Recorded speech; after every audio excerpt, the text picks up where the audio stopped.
Welcome everybody to the Tri-Strength July and August Day 1 workout. So, our first exercise, crab walks. So the key thing here is to keep the hips high, and if you'll watch, to make sure that you get the hand and foot combination. So as the right foot moves forwards, the left foot, so we're going to go back here a second. So watch there, and right foot, left hand, right foot. Okay, so keep the hips high,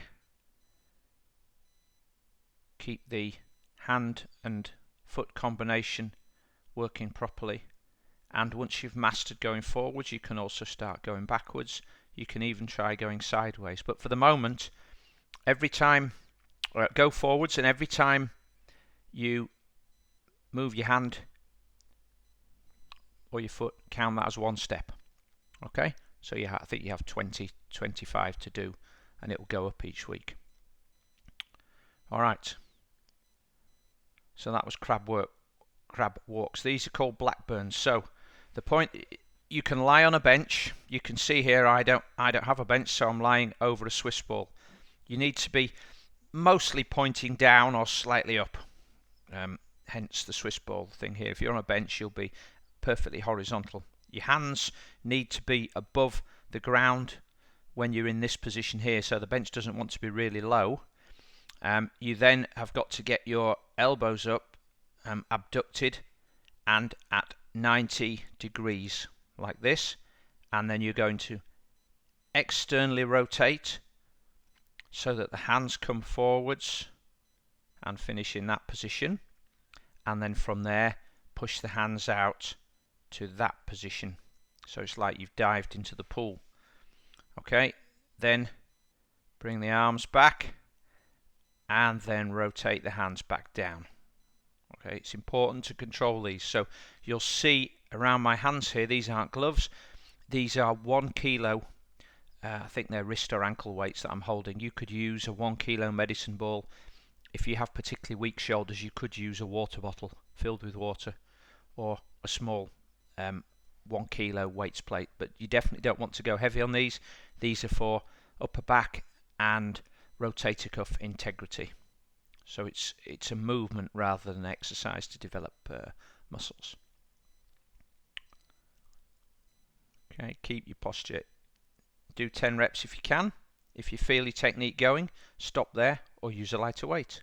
To start with, you might even want to just do that exercise without any resistance at all. Okay, this is the hollow body hold. First thing to note from the start position, see here, I've deliberately emphasized this. I've got a pelvic tilt, which means that my pelvis is tilted posteriorly, leading to an arch in my back. What you're going to do here is, in a moment, you will notice that I have now flattened my back onto the floor. Okay, so I'm now tilting my pelvis anteriorly. I'm tilting it forwards. Keep watching. Back pressed into the floor. Now watch that I'm going to make my body into a sort of like a curve, a gentle curve or a banana shape. Really focusing on keeping that lower back on the floor. We definitely don't want to have an arch around here, around the spine. So you've got to really tuck your tailbone under. Alright, don't worry about all of this thing about pulling the abs back. Just keep your tailbone tucked under, and now in this static position, you'd maybe take a large breath, and then you'd want to breathe out gently for 20 seconds. Okay, no need to hold it longer than that. Okay, that's a good position. You can see I'm just crossing my hands there. It's a good position, good streamline position. And down we go. And now you can see the arch comes back into my back there. Okay. Next exercise. This one's great for the swimmers. So there's a little bit of core work here. You're going to have to balance. You will notice that I've got this TheraBand here tied in a loop. I'm pushing it apart. That activates the muscles around my shoulders, the stabilizing muscles. You're going to have to keep the tension on that TheraBand all the way through. You don't need to do anything else with it. Now roll the ball in and then out. When you get to there, you're now going to push yourself backwards Okay, straighten your arms out to that point there. It's like you've dived into the pool, so you're going to get a really good stretch here. We're still maintaining the tension around the TheraBand. Make yourself as long as possible. Get your hands set and then pull the knees in. That's the finishing position here. So there's a little bit of hip flexor and lower rectus abdominis work in there.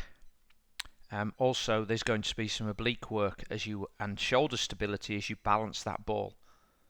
All right, and then from there, push back. When your legs are straight, roll yourself backwards over the ball, and that's a much better position from me there, pointing my toes as well. You want to try and get streamlined.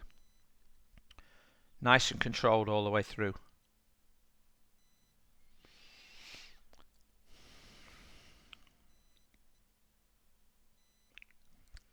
Next up, you haven't seen these before. Warning on these, if you have knee problems, do not do them. I repeat that. If you have any knee problems caused by sitting in this position here, do not do these.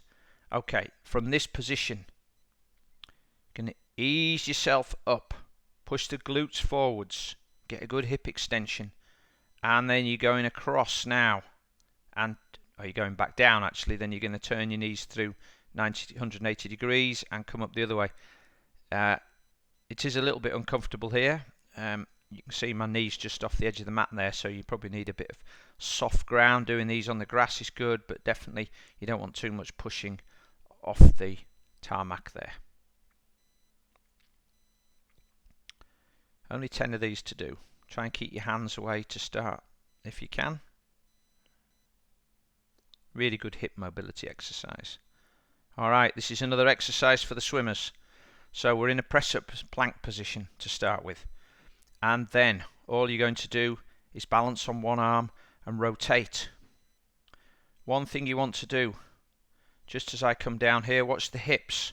I'm trying my best to have as little lateral movement. So what we'll see is if you're not that strong in the hips or you're not that good, the hips will sort of go out in a V there. So what you've got to do is turn the hips into the movement. There's a lot of shoulder stability work around here. There's a lot of balance work. There's some good core work here. It's very good for swimming activity, this.